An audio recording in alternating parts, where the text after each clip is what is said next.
Right Yeah, now, they're they're gonna. just the shows. They are invisible at the moment, and Okay. once we start broadcasting, then people Okay. will hop in. And when I share my PowerPoint, and then as I try to advance my PowerPoint, it will advance on the share. Mm-hmm. Okay. As in, like, everyone will see it. Yeah. I know everyone can see what I send them, but I wasn't sure whether uh, it's, I'm just not very technologically savvy. I don't think I don't think I'm the most technologically savvy person there is either. And I Okay. assume if nobody shows up, what we're going to do is record it and have it for people. That is not the case. We have 8 attendees at the moment, Oh, okay, great. and And I'll I'm offer here. a quick Right. hello and welcome. Yeah, yeah. Hello, hello. We'll wait just one moment for everybody to get situated. Hello. Greetings, friends. We want to invite you to go ahead and turn your video function on as you are comfortable. Welcome to the 1:30 Central breakout session. This is Leading Change in Communities. We're excited to have you join us. I'm very happy and excited to turn this over to my friend Jim Herrington. So Jim, take it away when you're ready. Okay, so I was just telling Ashley, who was my pastor once upon a time, that I'm not the most technologically savvy guy on the planet, but let me see if I can share a screen with you. I've never gotten this question. Who can share this screen? Only the host, all panelists. That's what I want. Okay, and then there's no button to say go. There you go. Great. Okay, we've done the hardest thing that I have to do today, and that is to get this screen shared with you guys. So I'm Jim Herrington, and I'm really glad to be here with you.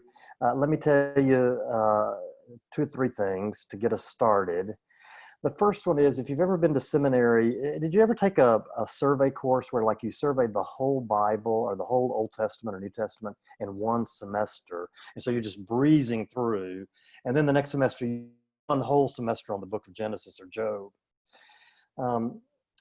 So that there's, as you do that, there's way more to learn and so much more detail. Well, today is going to be more like a survey course. It's going to be an overview. I've worked on leading change for 30 years, and I have a lot of resources, and they're going to be, when we get to the end, like almost everything that I talk about, there will either be a document, a podcast, a worksheet, something that will help you to get to all of that. So that's the first thing that I want to say. The second thing that I want to say is that I have led change for 30 years. I first started learning about leading change when I moved to Houston out of seminary, and I was the pastor of a Baptist church in Southwest Houston, and I was the founding board chair of an interfaith food coalition and community garden that had 11 different congregations, 2 Jewish synagogues. Today it's called Braze Interfaith Ministries. It's still in place in Houston 30 years later. It was my first experience with leading change. My second experience with leading change was when I got hired to be the executive director of Union Baptist Association, which is like your district. It's an association of 500 churches in the Harris County area. And for all of their history, they had been a local marketing outlet for national programs and priorities. And in the 10 years that I was there, we inverted that, turned it upside down, and instead created a consulting agency that was designed to help local congregations do the work that we're going to be talking about today. Map their community, figure out who was there, figure out what the needs were, where the unmet needs were, and figure out ways to meet those needs.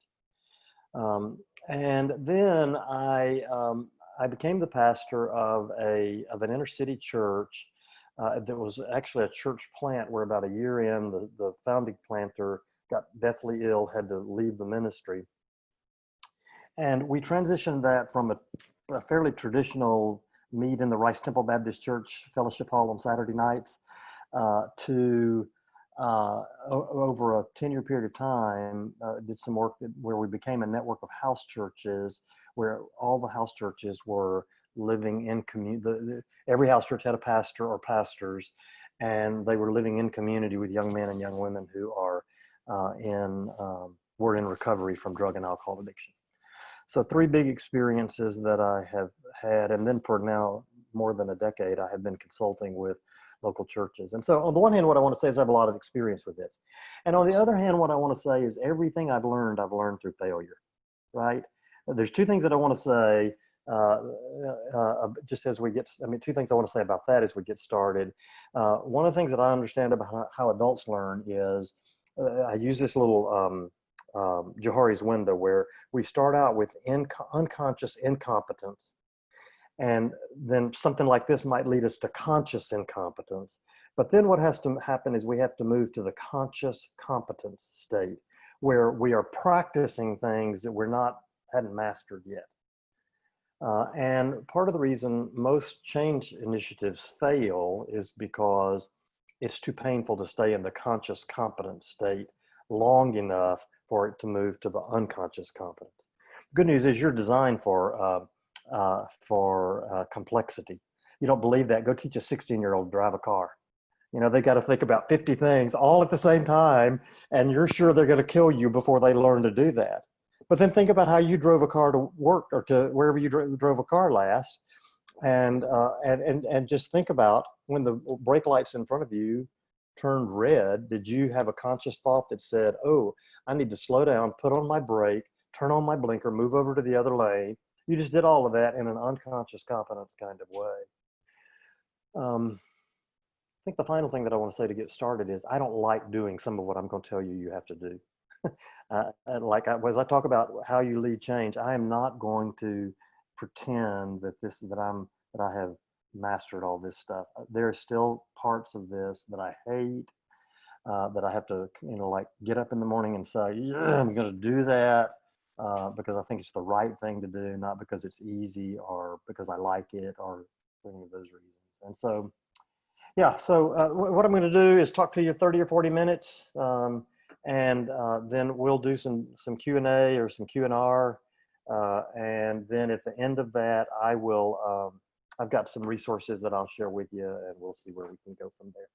So exploring skill sets for churches to pivot from traditional ministry to faith-rooted social entrepreneurship and innovative ministry. The first thing that where I want to start is with the idea of a mental model. Maybe all of you know what that is, but let me do out of the book of Acts. In Acts 1:6, the disciples come to Jesus and they say, now, Jesus, are you going to be the Messiah that we expected you to be? Are you going to set up Rome as an earthly kingdom? Are you going to set up Israel as an earthly kingdom? Are you going to kick the Romans out, do an army and a treasury, and restore us to political prominence? Jesus had been saying something different from that for 3 years. But it was clear even in that moment they couldn't hear him. And what I would say is the reason is because of the mental models that they had.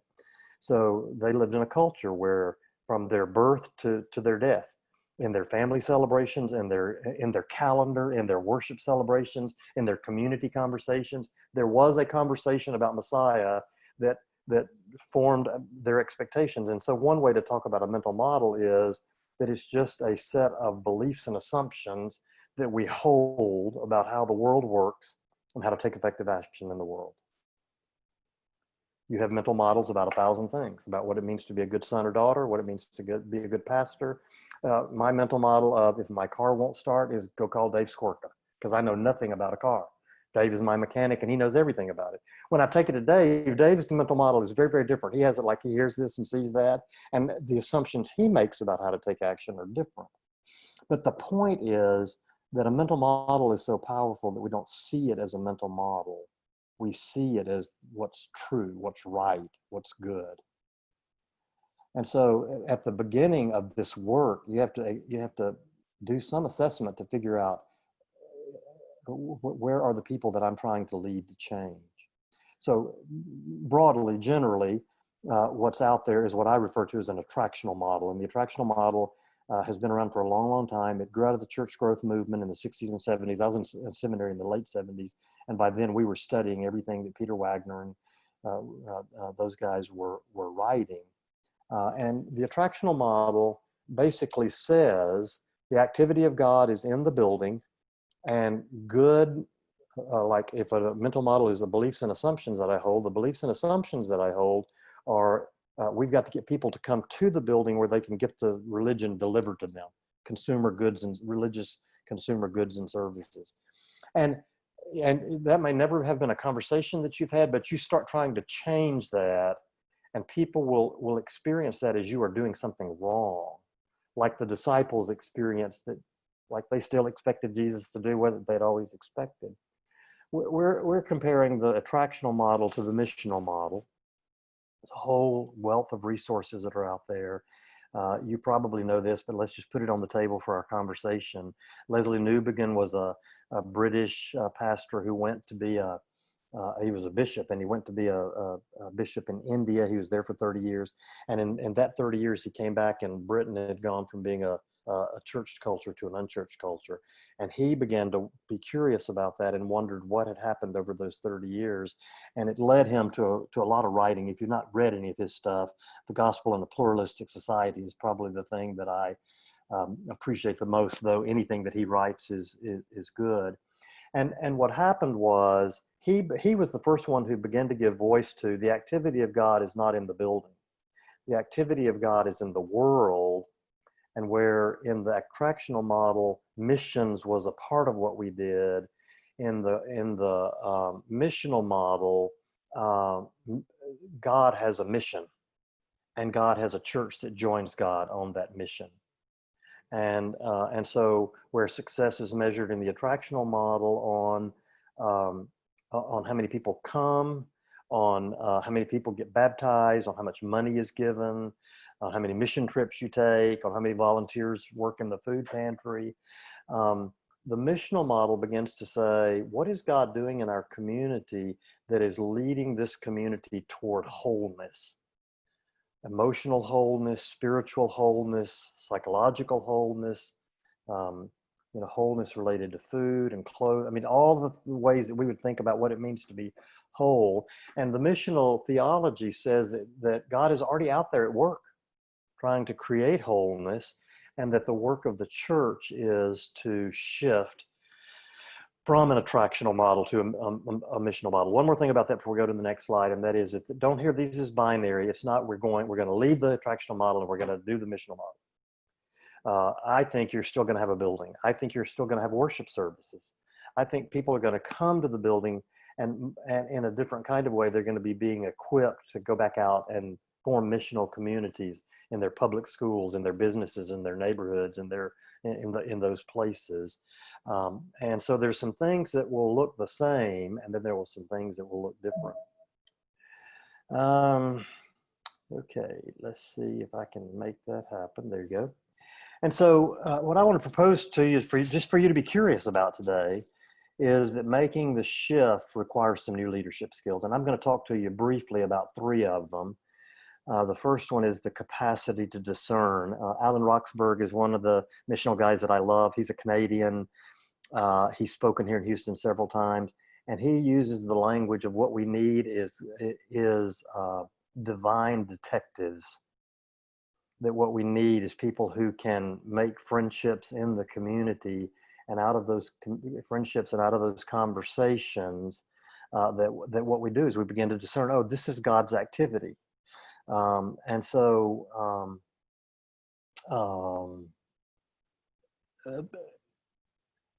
in the world that I grew up in, the way you decided what you were going to do was that the national denomination sent it down to the state convention, and the state convention gave it to the local association, and the local association equipped local churches to do that stuff. And all of a sudden you're talking about not only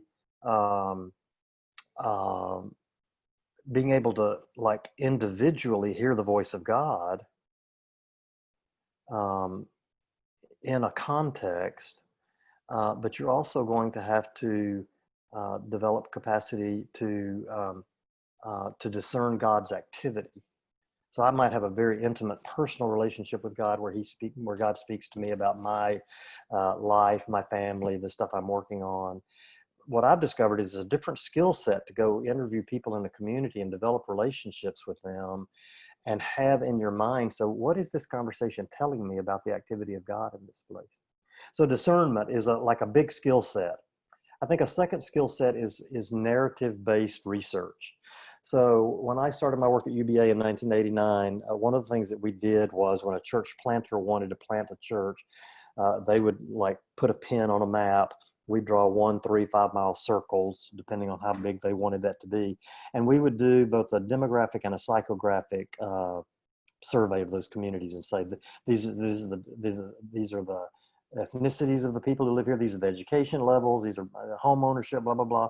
And around the psychographics, like these are the lifestyles and the what motivates people to buy. And you'd put all that together in a package. And then from a kind of an intellectual idea, you'd have a sense of what you were going to do. And then without any real engagement with the community, you'd kind of form, so we're going to be this kind of church to reach this kind of community. In the shift to a missional model, there is this narrative-based research where a part of what has to happen is you just have to go out and talk to people to find out what's going on. So let me tell you the story of how that happened at Harbor Church, the network of house churches. When I became the pastor, we had been trying to do this traditional church, you know, a Saturday night worship service that had all the things that a regular worship service would have, except that it was Saturday night, it looked just like regular church, right? When I became the pastor, we did two things. One of the things that we did was we identified about 20 people that we had figured out in Montrose were the like key leaders. And so that would be the leader of the Gay and Lesbian Caucus, and that would be the owner of Dietrich's Coffee Shop. That would be the, I've forgotten the name of the, there's a homeless shelter down there for runaway teenagers. The leader of that was one of them. And what we did was we just invited them to coffee and said, you know, we want to make a positive difference. We want to make this a better place for all people to live. And what is it that we ought to know? Like, tell us the narrative of Montrose from your particular perspective. And so we did a lot of that, and we'd come back and compare narratives, and we would find overlap, and then we'd find places where it seems like this person sees something that only this person sees. And then we also did prayer walks where we divide up into threes, and we, you know, everybody would get like a 6 or 8 block square deal, and you'd walk the area just, you know, praying for wisdom and discernment.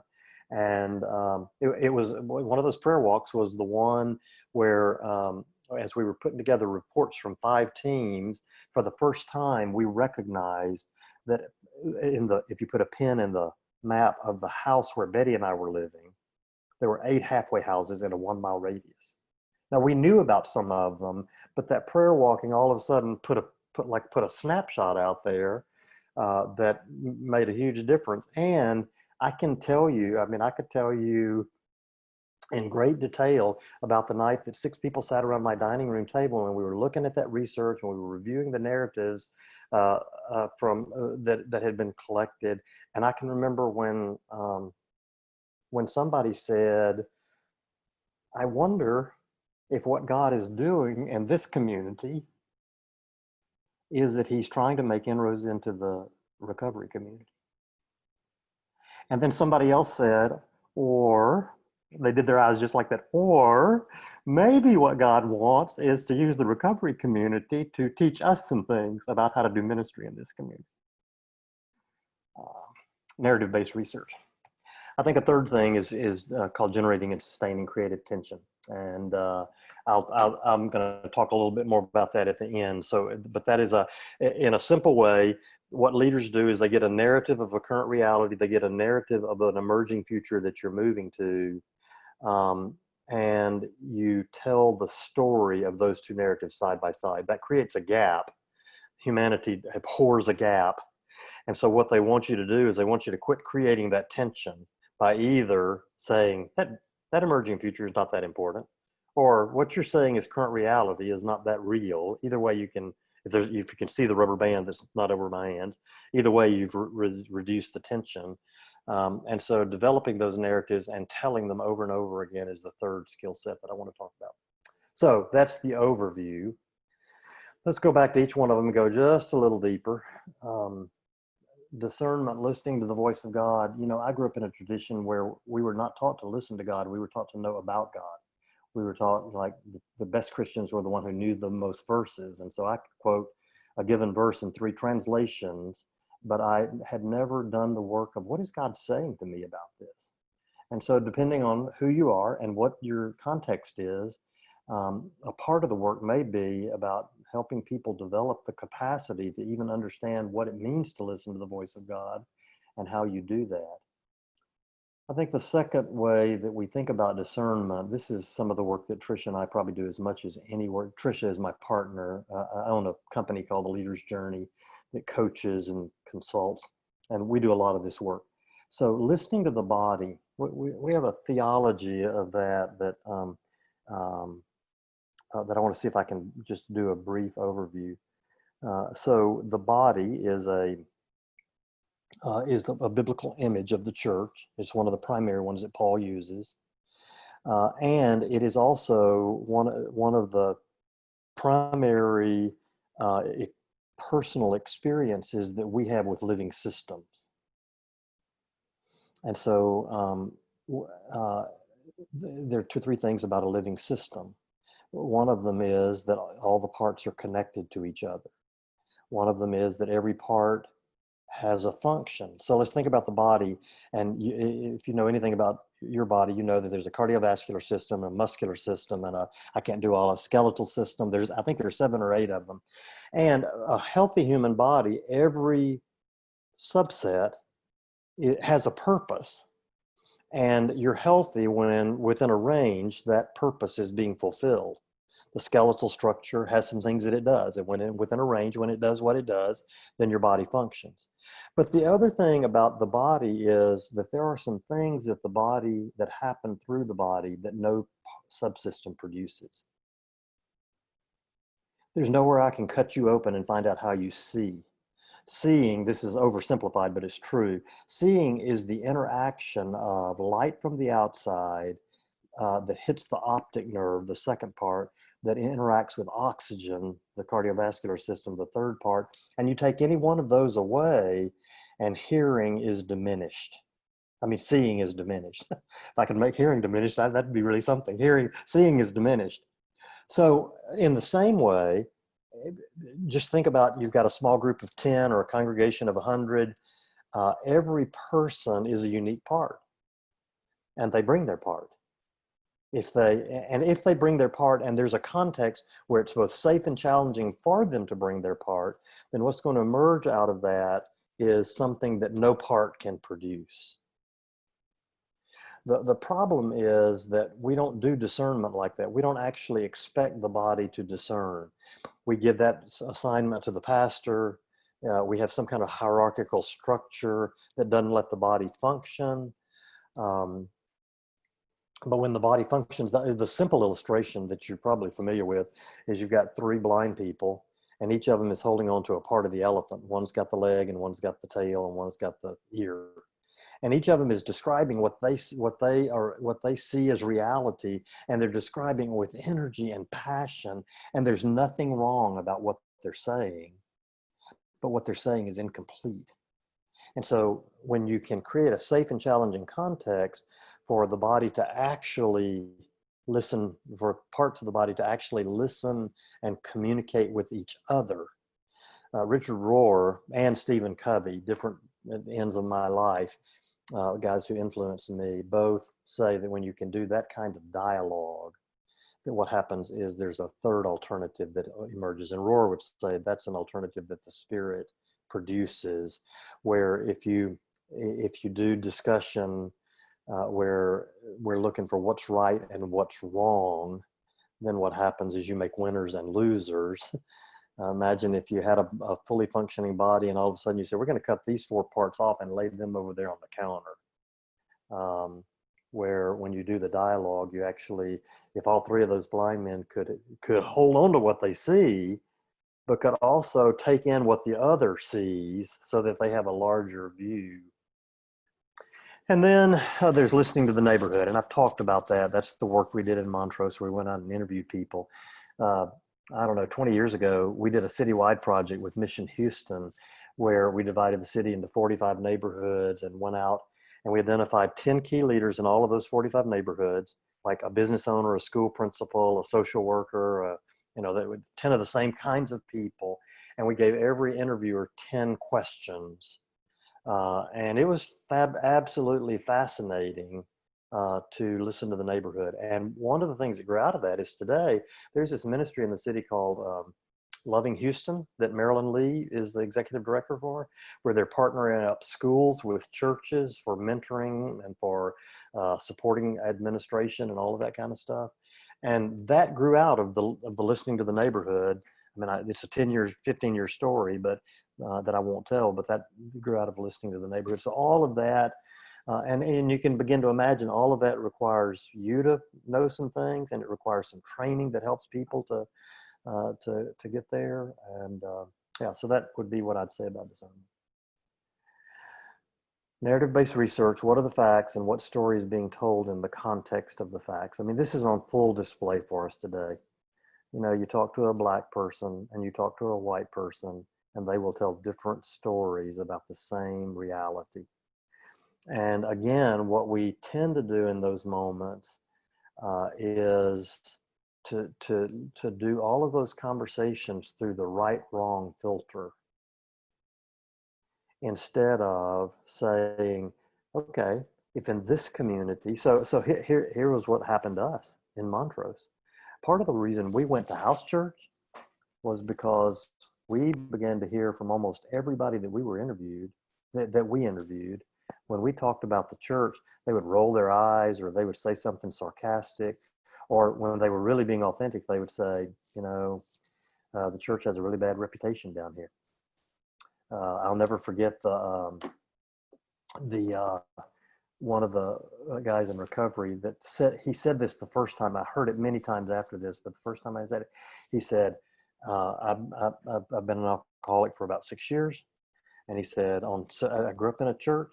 Several times in my season of alcoholism, I have been to the church, and what I either got was judgment or incompetence. You have to wonder if those churches could have heard Kelly's story and have said, this is a real story. This is his experience. And so if this is his experience, then what does ministry look like? Well, it doesn't look like the 4 spiritual laws. It doesn't look like an authoritarian pastor who's up saying, thus saith the Lord. And so we designed, I mean, we went to house churches.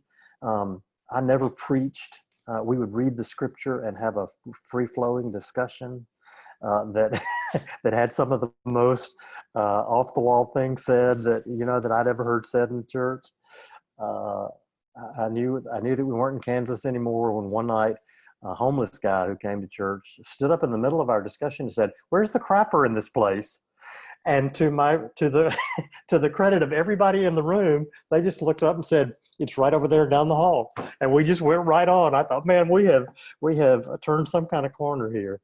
But so you do that research, you begin to ask the question of what is the story that's being told in this context.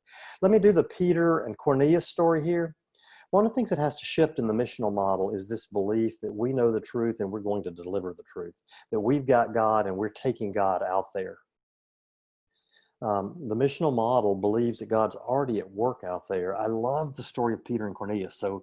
So did God use Peter to bring Cornelius to Christ, or did God use Cornelius to clarify for Peter that this wasn't a Jewish synagogue anymore?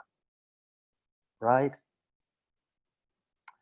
There is this sense in the narrative-based research, like I said a minute ago, you know, somebody at my table said, so I think God's calling us to help the recovery community. And somebody else said, I think God's saying the recovery community is going to help us.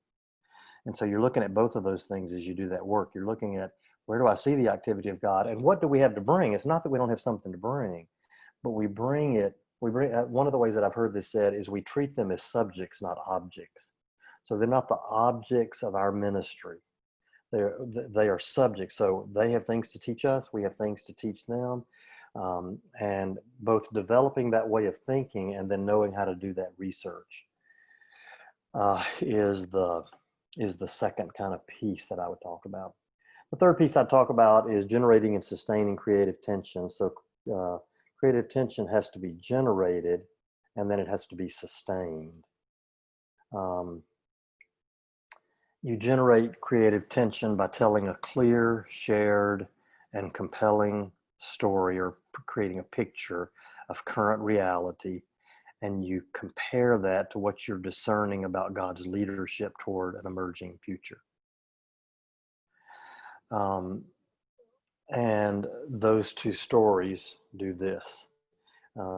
They create tension. Let me give credit where credit's due.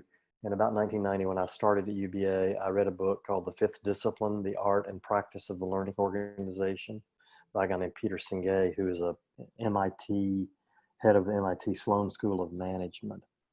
And what he said in his book, it became a seminal work. What he said was, in the current era where the pace of change is so rapid, the organizations that are going to thrive are the organizations that learn how to learn the fastest. And then he said, and there are 5 disciplines that you can master corporately. And one of those is generating and sustaining creative tension. Now think about who woke up this morning. I won't ask you to show your hands and say, I hope that I get to generate some tension in my leadership circle today, or I hope I get to generate some tension in my church. I have a son who I think did that every day of his childhood, but he's really the only human being that I know who does that. I think that most of us wake up saying, how can we keep peace? How can we get people to go along with each other? And so this work becomes not only intellectually challenging, but when we teach this, I don't have any of this content here, but when we teach this, we teach it like 2 feet walking. And so the 1 foot is the generating and sustaining creative tension. That's organizational leadership. But when you do that, that creates emotional anxiety. And so the other foot then is, in our book, the Leader's Journey, is, so how do you help people to how do you help leaders to manage their anxiety so that they can generate and sustain creative tension? And what happens in a lot of places is folks will start generating it, and then the congregation will get anxious, and they will either do conflict, distance, over under function, or projection, and then that impacts you, and you say, I'm not so much. I'm just gonna get along and go along. And so the process gets stalled out. You have to tell it has to be clear, it has to be shared, and it has to be compelling, both of current reality and compare it to what you are discerning. And recognize, like if we were doing this back in the day at Harbor, the current reality would have stayed fairly stable. I mean, we would have continued to add to it as new data was gathered.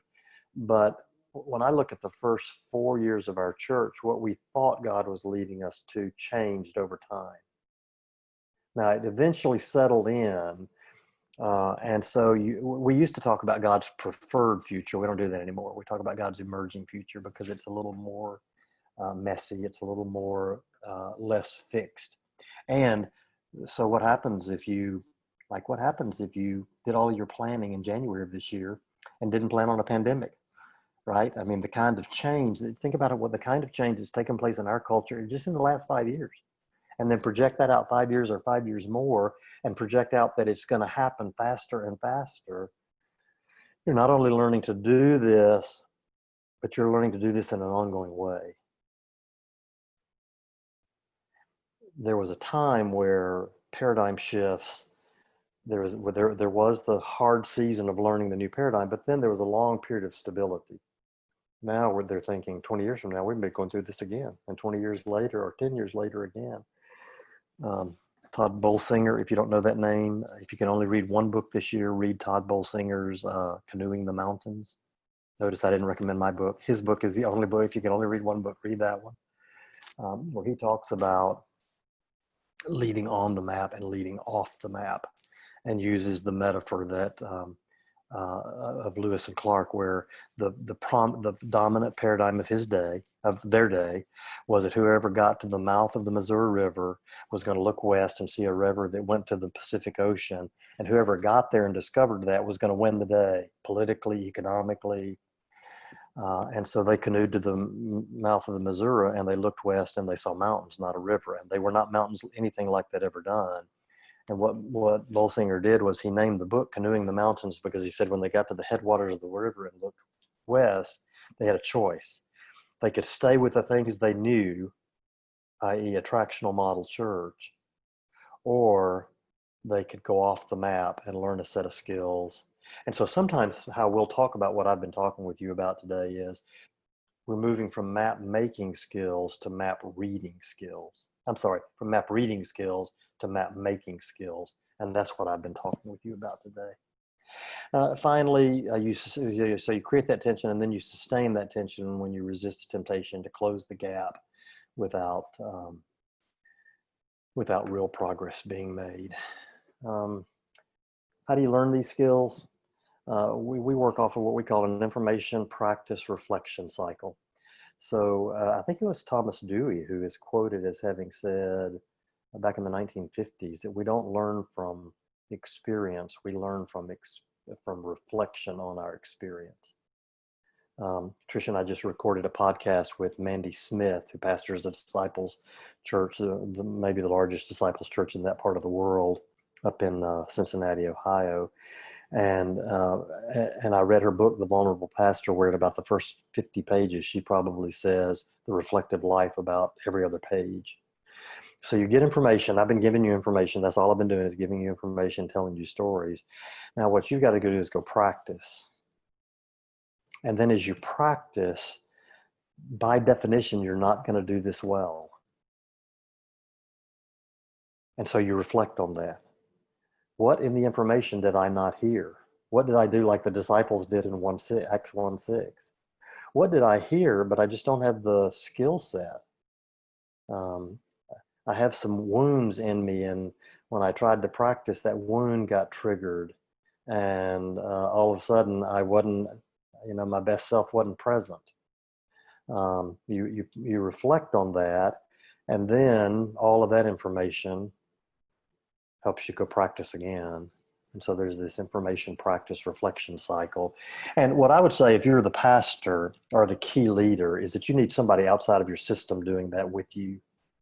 And then as you have that somebody model that for you, a coach, a mentor, a spiritual director, somebody like Ashley, somebody in your denominational tradition who can help you with that.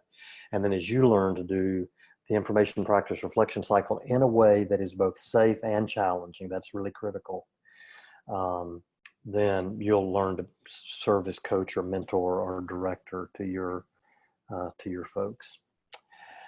I'll wait to do the resources. I've got about 6 or 7 things that I want to offer to you, but that's what I want to say today.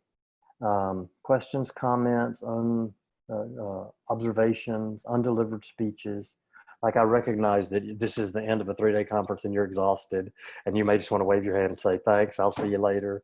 But in the work we do, resistance is the best. Like, you get the most points for like saying, I don't think that's right. I disagree with that. And what I won't do is make you wrong. But if you have questions or comments or observations, you can use I'm gonna turn the screen share off if I can, and we can use the chat. Oh, all kind of stuff there. Yeah, feel free to drop questions in the chat function. You can also unmute yourself. I'll give people a second to kind of collect thoughts and develop some questions. And I'll give us some time by offering this thought / question of when I hear about creating and sustaining that kind of tension, creative tension, and painting this picture of what could be or what we're called to. I'm curious if, like, do you see a connection between this creating tension and the work of a prophet? Yes. And what I would say, Ashley, is that that work comes most naturally to a prophet. But Moses was not a prophet. Moses was a broken, wounded guy living on the backside of nowhere, and he did this work. I think if you think of what is it, pastor, prophet, king, If you think about pastor, prophet, priest, if you think about those three roles, it is going to be more challenging for some personal wiring, the wiring of some people. And a part of the value of doing this on a team is that sometimes you can get a team member for whom this comes more naturally, and you can let them do some of that work. But yes, prophets come by this. Like they just do it by like blinking and breathing. We have one question by Rachel. She says, like your house churches, we use discussion instead of sermons. Do you think this is the future of worship? I do. I coach several church planters. I have permission to, I don't talk about my coaching unless I have permission. Mike Wang is a guy who's planting a church called Oikon. And he's one of a dozen that I know who are doing exactly that. But what Mike's doing is he'll come in and do 10 minutes, and then he'll say, turn to a neighbor and just talk to them about what you heard, what you think, what comes up for you. And then he'll have them talk to him. And so they have this large group conversation. And he's only been doing that for, I don't know, 3 or 4 months now. But the feedback he's gotten is phenomenal. And I think particularly for unchurched people and for people who are younger than my generation, I'm a boomer. And so everything below that, it moves more and more toward collaboration. It moves more and more toward dialogue. It moves more and more toward not, the expert standing up and delivering the goods and people in the pews passively sitting there receiving the goods. And that's just my opinion. I've been wrong twice today. And what else?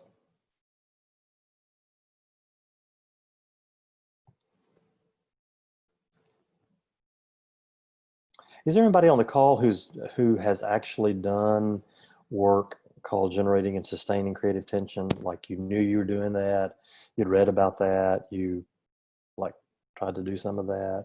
Anybody who's done that who would reflect on your experience with us?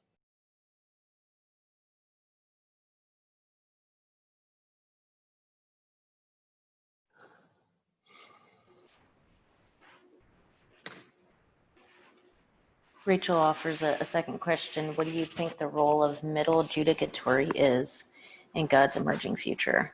Mm-hmm. Let me find Rachel so I'm making eye contact.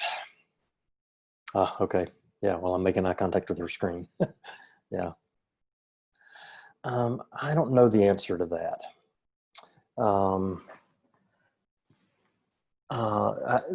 There's 2 or 3 things factors that I think impact. One of them is that, back in the day, you needed those layers because there were things that the national group could do that the local group couldn't do, and vice versa. But with the internet and all of the things that it provides for us, so many of the services that are offered, I don't need you to do those. So I think that's one factor. I think a second factor is that middle judicatories tend to be populated by people who are successful in the attractional model.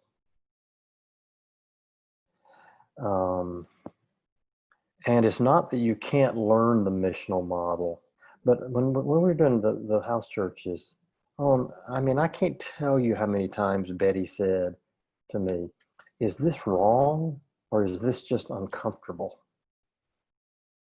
And it was the experience of staying in that changed the way that we saw the world. Maybe it would have, but I think that my best hunch is probably not. That reading about that would not have changed me the way living in that experience did. Here's a third thing I'd say, Rachel. So we're going through this massive transition. DZ Cofield is a friend of mine. He's the pastoral council chair for the Houston Responds, and I'm on that pastoral council with him. And we talk pretty regularly about the impact of COVID and being away from church for all this time. And he said to me the other day, he said, I got people who keep asking me, when are we going back? And I keep saying, we ain't going back. We ain't going back. We're not going back to what was. That a couple of things are going to happen. One is that folks are going to learn that the primary thing that they get from going to church, they can get on the internet. And maybe they can get somebody on the internet who does it better than their pastor does. And so then there has to be some other motive than, as another friend, Russell Craven, says, he says, right now the motive is what happens on the stage. I've seen some research that says after the pandemic, church attendance in the country is going to drop by half. I'm not saying that's true. I'm just saying it's research that I spend a lot of my day reading research, and it's part of what here's what I think I can say with a lot of confidence. I think on the other side of this transition, that the churches that are going to thrive are going to be doing three things. They're going to be producing three results, and they're going to be producing them in 1,000 ways. One thing is that they're actually going to produce transformed people. We all know that you can go to church and know the Bible and pray every day and be an asshole. I'm sorry if that's offensive. Be a jerk. Be a jerk. You can have anger issues, and you can be addicted to pornography, and you can quote the Bible backwards and forward. Part of what's happened is the unchurched world looks at us and says, you don't teach people how to love like Jesus loved. And I think that's one of the things, however you get there. The faith walking work that we do was an attempt at that. But that's one thing.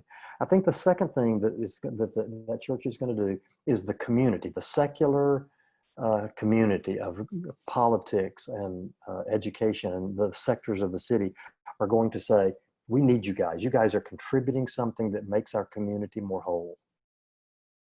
And if you're not, the community's not going to care. They're not going to care if your tax, the fact that you don't have to pay taxes goes away. They don't care they don't care about any of that stuff if you're not contributing to the community. I think the third thing is going to be that our gatherings are going to be multicultural. I have children in their 30s, and their whole world has been, except at church, has been a multicultural world. And so when they go into an all-white place, it feels like this doesn't feel normal to me. And I think race is such a powerful divider that when the church can demonstrate that there's real unity that can come in real diversity, not uniformity, where everybody has to look like whoever's the dominant power, but where real diversity, like the three blind people with a piece of the elephant. I think those three things, and whoever can figure out how to produce those three things, are the things that are going to help congregations thrive. And I could be wrong. What else? Questions, comments, observations? Yeah, Scott? Can I make a comment as a middle judicatory person? Mm-hmm. I think that our currency is relationships and resources. And that in the past, the middle judicatory might have been seen as the hub, as the center of the wheel, and everything flows through, just like you were talking about, Jim. It gets passed down from on high, the general church level in our case. But we're not put together like that anymore. We're basically a web, a network. And I'm in this workshop, in this Sense seminar, because I want more resources and I want more relationships so that I can help my people plug into that. This has been a thrilling experience for me. And for me to be able to have this rich resource and carry it to my people, and the part of my portfolio for this is transformation, individual, congregational, and community.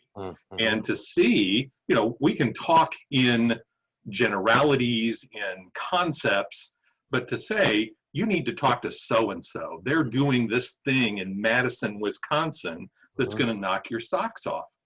That's my role, to be that connector, to be that resource, to blend the gifts that make God's realm more full. I think that's brilliant. And I want to ask you a question. Yes. So I think that's brilliant. I really do think that could be one of the right answers. What are the big obstacles that stand in the way of you being able to really do that successfully?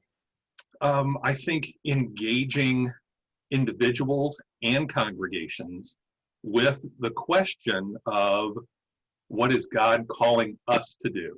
This is who we are. This is our context. So we're looking at ourselves, talking among ourselves, we're talking to our community. Where is our heart breaking? And what is it that we bring to this party that God says, this is your part, this is your piece. You're not the leader, you're a partner. Get out there and that's great. Let my gifts flow through you to make a difference in your life, in your faith community, and in your community at large. I'm not sure why that triggered this, but so I have a company called The Leader's Journey. We coach and consult places all over the country, and we have a podcast.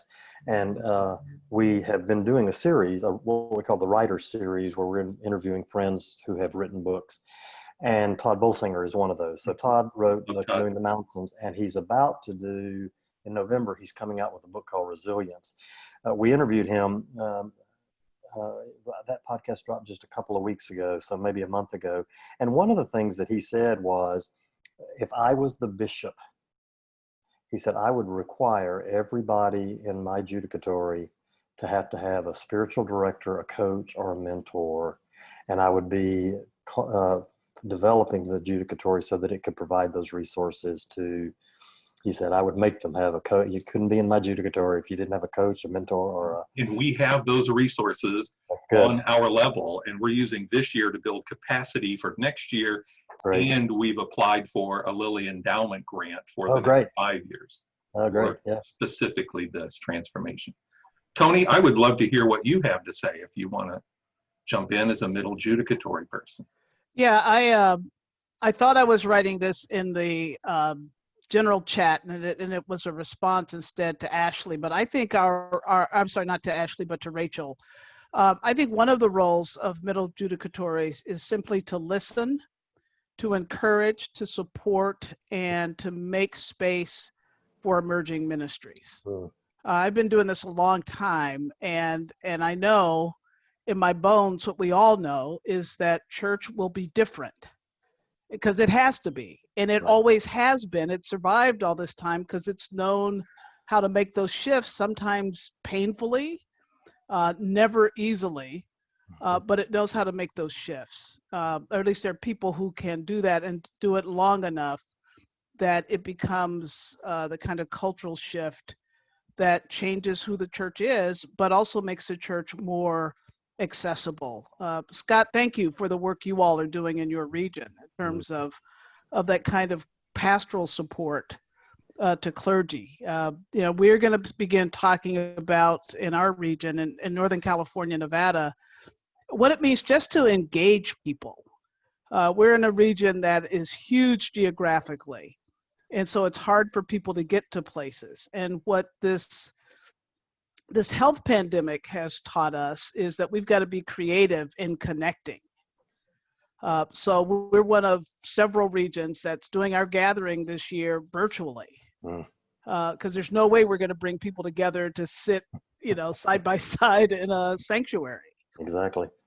We're doing our workshops will be webinars in October, and that's going to get probably more people than would go to a workshop. So we're learning to do ministry different. Jim, I really appreciate very much your talking about how we live in creative tension and how we have these, how we try to find what is common, if possible, in this time of competing narrative. Yeah. So thank you. This is like Scott, this has been thrilling. It's been fun to sit and listen and learn. Thank you for the encouragement. We've got about 5 minutes. Let me quickly share my screen one more time and show you, share my screen.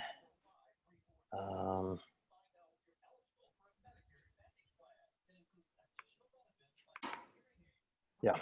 So on the Blackboard, I don't know how to tell you to get this, but Ashley will. In the Blackboard resource, this first thing in our course, Leading Change, a Creative Tension Model. That's a document that has, I think, links to several podcasts where we're working, where people are working on that. The Current Reality, Leading Change, Current Reality, as you're drafting that, that's an example of what that looks like in a congregation we worked in. Around the discernment, this deep listening video is about a 30-minute video that my partner Tricia Taylor did, training some coaches here in Houston. The emotional intelligence, we do a podcast, and we did 4 podcasts on emotional intelligence that have just gone viral. Todd Bolsinger uses them for all of his classes at Fuller. If you're not familiar with emotional intelligence, that can be helpful.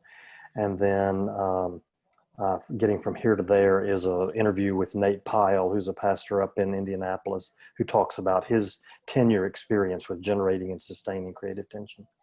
Our website is leadersjourney.us, and we give a lot of resources away there around this topic, and so feel free to use any of those that you want to. Okay.